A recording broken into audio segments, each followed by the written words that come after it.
WhatsApp guys, welcome back once again. दोस्तों, आज की कहानी एक ऐसे इंसान के संघर्ष की है जिसे अपनी ज़िंदगी में किसी भी तरह की कोई भी कठिनाइयों का सामना नहीं करा, लेकिन एक दिन उसकी ज़िंदगी ने करवट ले ली और फिर वो हुआ जो किसी ने सोचा नहीं था। फू नाम का आदमी, जो कि एक कंपनी का CEO है, वो एक छोटे से प्लेन में अंटार्कटिका की ओर जा रहा है, जहाँ पर उसका मानना है कि वो एक वेडिंग डेस्टिनेशन के लिए जगह बनाएगा और ऐसा करने वाली उसकी कंपनी पहली होगी जिससे उसे खूब मुनाफा होगा। इसके बाद हम उसके सामने दो लड़कियों को देखते हैं, नताशा जो कि एक मॉडल है और जिंग जो कि एक साइंस फोटोग्राफर है। इसके अलावा बस एक पायलट है। दरअसल ये प्लेन काफ़ी लिमिटेड रिसोर्सेज के साथ जा रहा है, क्योंकि जिस जगह पर ये लोग जा रहे हैं वहाँ पर बहुत ही कम लोग आते जाते हैं। खैर, यहाँ पर फू जिंग के सामने अपने बारे में बहुत सी बातें बताता है, जैसे कि वो कितना अमीर है, वो कहाँ पर जा रहा है, फलाना फलाना। लेकिन वहीं जिंग एकदम उसके विपरीत होती है। वो एकदम शांत स्वभाव की थी, इसलिए चुपचाप बस अपनी किताबों को पढ़ रही होती है। लेकिन इन तीनों को ये नहीं पता कि कुछ ही देर बाद इनके लिए एक ऐसा समय आने वाला है जो इन्होंने बस पिक्चरों में ही देखा होगा। जी हाँ, कुछ ही देर बाद जिसे ये अंटार्कटिका के पहाड़ों के करीब पहुंचना शुरू करते हैं, इनके प्लेन से तेज हवाएं टकराने शुरू कर देती है, जिसकी वजह से प्लेन हिलने लगता है और एक समय पर तो वो एक पहाड़ से टकराने वाला होता है। लेकिन सही समय पर पायलट ने उसे ऊपर ले लिया था, लेकिन तभी उसका सामना एक बड़े तूफान से होता है, जिसमें प्लेन गायब सा ही हो जाता है और इसी चक्कर में पायलट को कुछ दिखाई नहीं देता। वो जाकर टकराता है एक ऊंचे पहाड़ से, जिसमें सबसे पहले पायलट की मौत होती है। वो सीट समेत प्लेन से नीचे गिर जाता है, लेकिन पीछे बैठे तीन लोग अभी जिंदा थे और कुछ ही देर बाद इनका प्लेन अब नीचे आना शुरू हो जाता है। अंटार्कटिका के पहाड़ों के बीच में जाकर क्रैश हो जाता है। चारों ओर बस बर्फ और अंधेरे के अलावा कुछ नहीं था। सभी की आंखें बंद थी, लेकिन हमें ये नहीं पता कि कौन जिंदा है या फिर कौन मर चुका है। पर यहाँ पर सबसे पहले फू की आंख खुलती है। वो फौरन बाहर जाता है और चारों ओर देखता है, तो उसे समझ आता है कि ये लोग जिस जगह पर क्रैश हुए हैं वो असल में बर्फ से ढका अंटार्कटिका है और यहाँ से बस वही प्लेन और शिप गुजरते हैं जिन्हें बहुत ही ज़्यादा ज़रूरी काम हो, इसलिए इन्हें खुद ही कुछ करना होगा। खैर, पहले तो ये बस क्रैश हुए प्लेन के अंदर जाते हैं ताकि अपने साथियों को बचा सके। वहाँ से नताशा बुरी हालत में दिखती है। उसके मुंह से खून आ रहा था, पर सीट बेल्ट की वजह से कहीं इधर उधर वो गिर नहीं पाई। वो फौरन उसे बाहर लेकर आता है, जिसके बाद वो फिर जाकर जिंग को देखता है। वो भी होश में थी, लेकिन उसका पैर प्लेन के डोर के नीचे फंसा हुआ था। जब वो उसे उठाने की कोशिश करता है तो प्लेन डिसबैलेंस होना शुरू हो जाता है और बर्फ के नीचे धंसने लगता है, जिससे फू बहुत डर जाता है और वहां से भागना शुरू कर देता है। लेकिन जब वो जिंग की चीखने की आवाज सुनता है, उसे उस पर बहुत ही दया आती। वो फिर से अंदर जाता है और फौरन उसे जैसे तैसे करके बाहर निकाल ही लेता है। लेकिन जिस समय वो बाहर आते हैं उसी समय वो प्लेन नीचे बर्फ में समा जाता है और यहाँ वो प्लेन की रेडियो को किसी से भी संपर्क नहीं कर सकते थे कि वो तरकीब भी अब पानी में समा चुकी है। इन्हें अब कुछ सोचना होगा, पर यहाँ दोनों की हालत बहुत ही खराब हो चुकी है। अब यहाँ पर जिंग और फू देखते हैं कि नताशा कुछ भी रिस्पॉन्ड नहीं कर रही है, तो वो लोग घबरा जाते हैं और उसे बार बार आवाज़ लगाते हैं। पर कुछ देर बाद इन्हें पता चल जाता है कि वो अब मर चुकी है। शायद उसको कोई अंदरूनी चोट लगी हो, लेकिन यहाँ जिंग कहती है कि हम इसे यहाँ पर अकेले छोड़ नहीं सकते, इसलिए फू एक स्ट्रेचर बनाता है प्लेन के टूटे हुए हिस्से से और फिर दोनों को खींचकर वहाँ से आगे बढ़ना शुरू करता है। अब यहाँ जिंग भी चलने की हालत में नहीं थी और इसीलिए उसे खुद को सेफ जगह पर ले जाना होगा। लेकिन ये इतना आसान नहीं होता, क्योंकि कुछ ही दूरी पर इनका सामना हो जाता है एक एवलांच से, जो कि इनकी ओर आ रहा था, जिसको देखकर जिंग कहती है कि फौरन एक गड्ढा खोदो, हमें उसके अंदर जाना होगा। तो फू काम में लग जाता है और एवलांच के आते ही दोनों उसके अंदर चले जाते हैं। कुछ इस तरह से वो उस एवलांच से बच पाते हैं, लेकिन उन्होंने नताशा की लाश को ऊपर ही छोड़ दिया था, जिसे कुछ गिद्ध आकर खाने लगते हैं। अब जब वो बाहर आते हैं तो फू कहता है कि हमें इसको यहीं पर दफन करना होगा, क्योंकि मैं इतने भारी बोझ को लेकर आगे नहीं जा सकता हूँ। जिंग भी हामी भरती है, जिसके बाद दोनों उसे वहीं दफन कर देते हैं। ये सब जिंग के लिए काफ़ी इमोशनल होता है, क्योंकि वो नताशा को बरसों से जानती थी। उसके कहने पर ही वो यहाँ पर आई थी, लेकिन अब उसे अकेले ही आगे बढ़ना होगा अगर खुद की जान बचानी है। लेकिन यहाँ पर वो चल नहीं सकती और इसीलिए फू एक अच्छे इंसान होने का कर्तव्य निभाता है और उसे अपने पीछे बैठाकर आगे चलता रहता है। लेकिन इसी बीच ये लोग बहुत बार गिरते हैं, क्योंकि वहाँ बहुत बर्फ थी जहाँ पर चल पाना आसान नहीं था। और जब एक बारी वो लोग एक पहाड़ी के नीचे उतर रहे होते हैं तो उसी बीच फू का पैर फिसल जाता है और जिंग गिर जाती है। उसका पैर जाकर एक पत्थर से टकरा जाता है, जिस वजह से वो बेहोश हो जाती है। कई घंटों के बाद जब उसे होश आता है तो वो खुद को एक सेफ हाउस में पाती है, जो किसी पुराने कॉटेज की तरह लग रहा था। ये देखकर वो बहुत खुश होती है और फू को आवाज़ लगाती है, जो कि सो रहा था।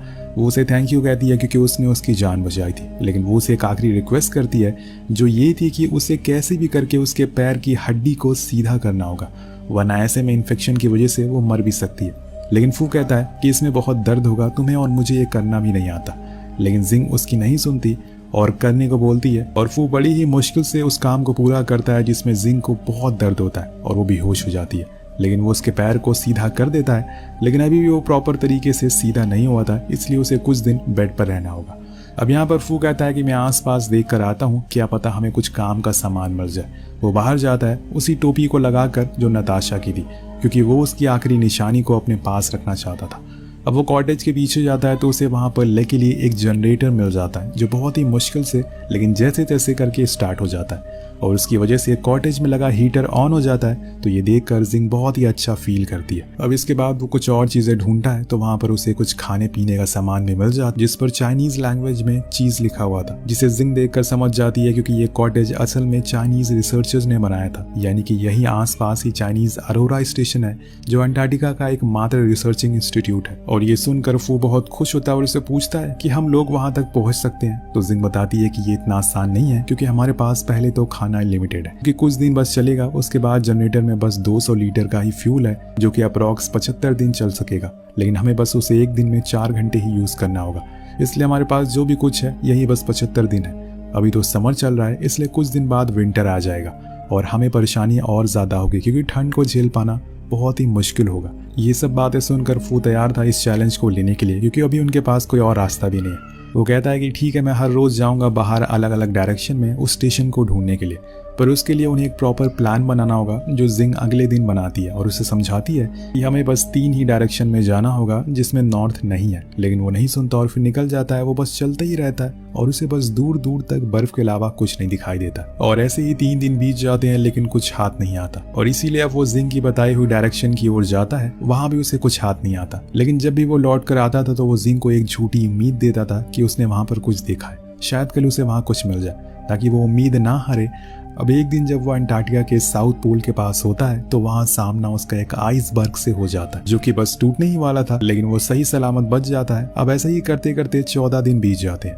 इनके हाथ सिर्फ निराशा ही आ रही थी और खाना धीरे धीरे खत्म होता जा रहा था। तब एक दिन जिंग उसे कहती है कि तुम्हें अपनी स्पीड को बढ़ाना होगा, तुम्हें दिन में 4 किलोमीटर की रफ्तार से चलना होगा, तभी तुम हर रोज थोड़ी और दूरी को तय कर पाओगे। वो मान जाता है और फिर अगले दिन जिंग खाना खिलाकर निकल जाता है। उसके पास खाने की भी कमी हो गई है, इसलिए वो अपने बनाए हुए एक टूल से मछली पकड़ने की कोशिश करता है, जो कि पकड़ में भी आ जाती है।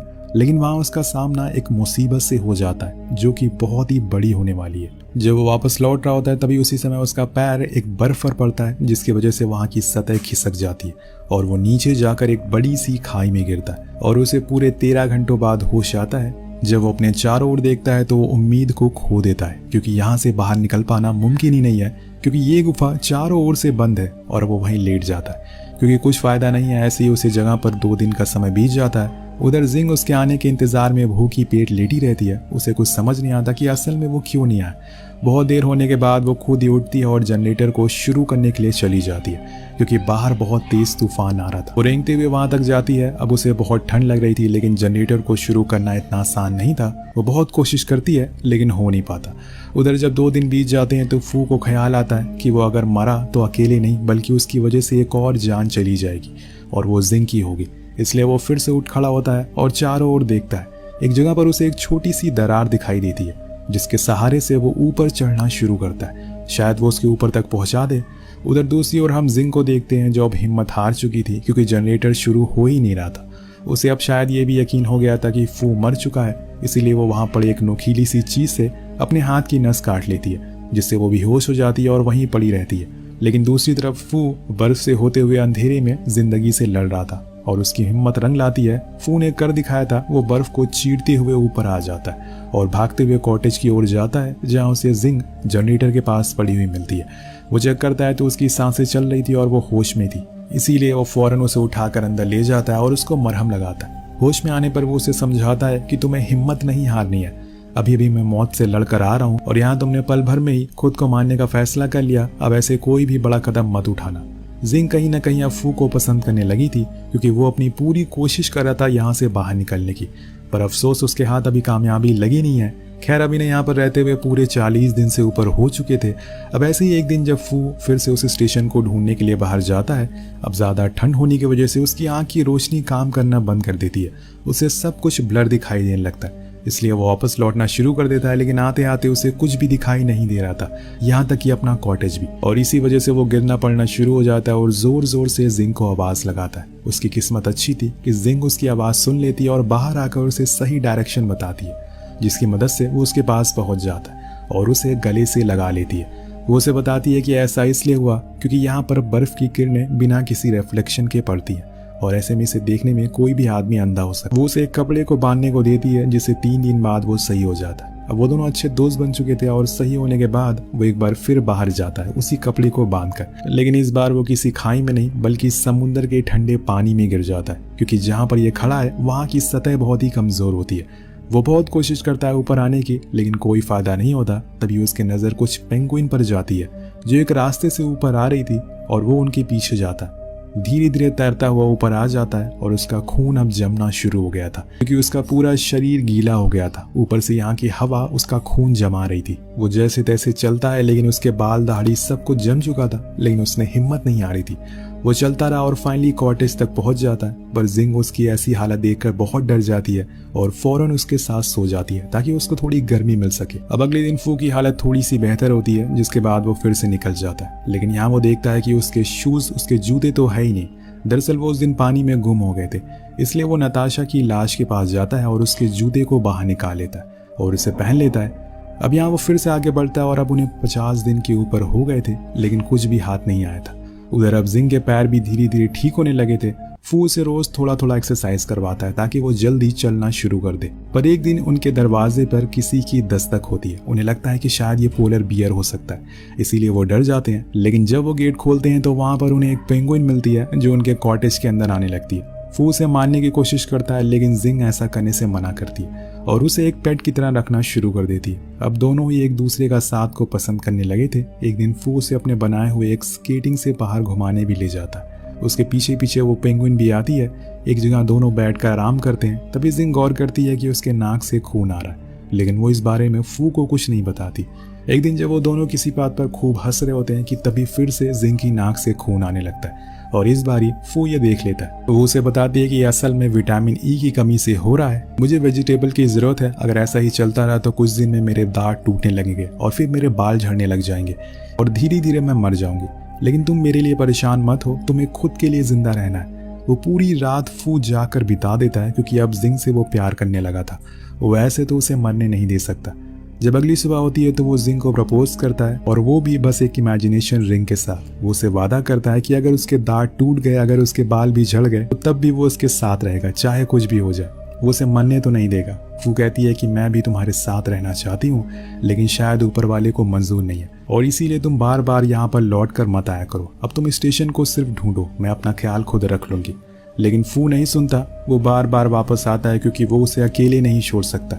एक दिन वो जिंग को लेकर एक जगह पर जाता है जहाँ वो एक अच्छा समय बिताते हैं, पर फू कहता है कि अब मैं थक चुका हूँ ऐसे रोज रोज चलते चलते।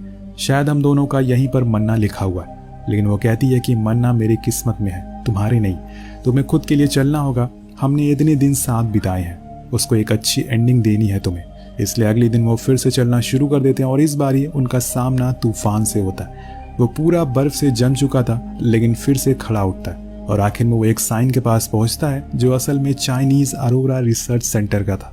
तो दोस्तों फाइनली वो वहां पहुंच चुका था और वहां पहुंचकर वो बैठ जाता है। उसके अंदर ताकत नहीं थी कि वो चल सके। तभी कुछ लोग उसे देखकर फौरन बाहर आते हैं और फू बताता है कि उसका एक साथी कॉटेज में फंसा है, इसलिए वो लोग अपनी ट्रक से उसे लेने के लिए जाते हैं। लेकिन तभी वहाँ एक बहुत बड़ा एवलांच आता है। फू के सामने ही वो पूरा कॉटेज उस एवलांच में समा जाता है, जिसमें जिंग का भी बच पाना असंभव था। वो रोता है, चीखता है, लेकिन अब बहुत देर हो चुकी है। वो पूरी तरह से निराश हो जाता है और इसीलिए रोते हुए वहीं बेहोश हो जाता है। अब एक रात जब उसी रिसर्च में उसकी आंख खुलती है तो उसे अपने पास वही जिंग की बनाई हुई सर्वाइवल बुक मिलती है, जिसमें लिखा हुआ था कि असल में एवलांच से कैसे बचा जा सकता है। पढ़ते ही उसे ख्याल आता है कि जिंग इतनी आसानी से मरने वाली नहीं है, वो जरूर जिंदा होगी, और इसीलिए वो फौरन एक बाइक लेकर उसी कॉटेज के पास जाता है। उसकी खुशकिस्मती थी कि वहां उसे एक गड्ढा मिलता है जिसके अंदर जिंग लेटी हुई थी। उसने खुद को एवलांच से बचा लिया था दोस्तों। अब वो उसे सीने से लगा लेता है और खूब रोता है। तभी आसमान में हम अरोरा लाइट को भी देखते हैं, जिसे देखकर जिंग बहुत खुश होती है। उसे कहती है कि मैंने तो कब की उम्मीद छोड़ दी थी, लेकिन तुमने मुझे जीना सिखाया। अगर इंसान को जिंदगी में कुछ भी हासिल करना है तो उसके लिए उसके अंदर सबसे पहले तो मुसीबतों से लड़ने की ताकत होनी चाहिए। इसी के साथ ये कहानी का यही अंत हो जाता है। फू ने हिम्मत नहीं हारी, इसलिए उसकी जान बच पाई और साथ में उसका प्यार भी उसे मिल पाया। इसीलिए कुछ पाने के लिए हमेशा लड़ना होता है दोस्तों। वेल, आपको कहानी कैसी लगी नीचे कमेंट करके जरूर बताएगा। मिलते हैं अगली वीडियो।